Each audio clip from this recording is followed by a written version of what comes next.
balita na ika'y mawiwili. Mga nagbabagang kamao, mga buksi. So mga par, lumabas na nga po mga idol ang official projected na kinita ng pay-per-view sa bakbakan ni Tank Davis kalaban si Frank Martin, kung saan 325k hanggang 350,000 pay-per-view buys ang nakuha ni Martin at Tank Davis. Galing mismo ang report na to mga idol kay Dan Rafael na isang batikang boxing insider na merong connection sa Premier Boxing Champions. Taliwas ang numbers na to mga idol sa unang lumabas sa social media na 200,000 pay-per-view buys lamang daw ang kinita ng laban ni Tank Davis.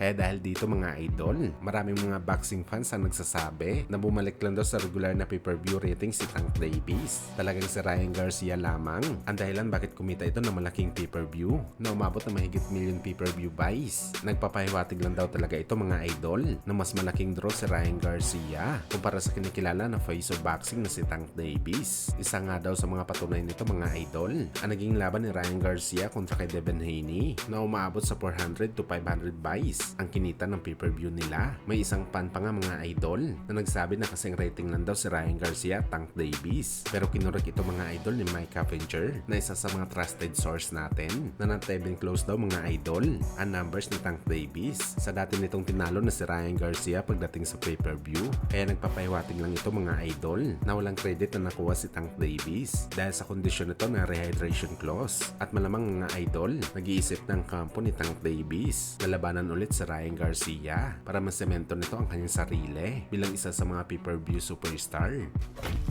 Samantala halos 4 na araw na lang nga po mga idol, mangyayari na muling pagbabalik bakbakan ng isa sa mga hati sa lightweight division na si Shakur Stevenson. Makakalaban niya dito mga idol ang madulas na challenger na si Artem Harutyunyan na siya dating tinalo ni Frank Martin. Bagamat hindi pa nga po mga idol nangyayari ang laban ni Shakur, kumain kaagad ito ng batikos galing sa mga boxing fans. At karamihan sa mga sinabi kay Shakur marami naman daw makakatulog sa kanyang laban, kagaya sa ginawa nito sa naging laban niya kontra kay Edwin De Los Santos na sa loob ng 12 rounds na bakbakan 10 rounds talaga ito tumakbo at 2 rounds lamang nakipagsuntukan, na ito daw talaga ang dahilan mga idol kung bakit sinisira ni Stevenson ang kanyang pangalan dahil sa galawan nito na akala mo marathon ang sports ng suntukan. Sa kabilang banda naman mga idol, dating tinalo ni Isaac Pitbull Cruz na si Giovanni Cabrera. Kwento ang karanasan bilang sparring mate ni Manny Pacquiao. Aniya mga idol, parang movisin daw ang sparring nito kay Pacman. Parang hindi daw talaga totoo. Dati daw kasi pinapanood lang nito si Pacman nung bata siya. Pero hindi daw siya makapaniwala mga idol na nakalaban nito si Pacman sa sparring. At sa totoo lang daw mga idol, kinabahan daw talaga si Cabrera sa oras ng bakbakan nila ni Pacman. Kahit 6 na rounds lang daw mga idol, ang palitan ng suntok nila ni Pacquiao, talagang na-excite daw si Cabrera. At the same time daw mga idol, nakakatakot daw karap ang Pinoy legend sa bakbakan.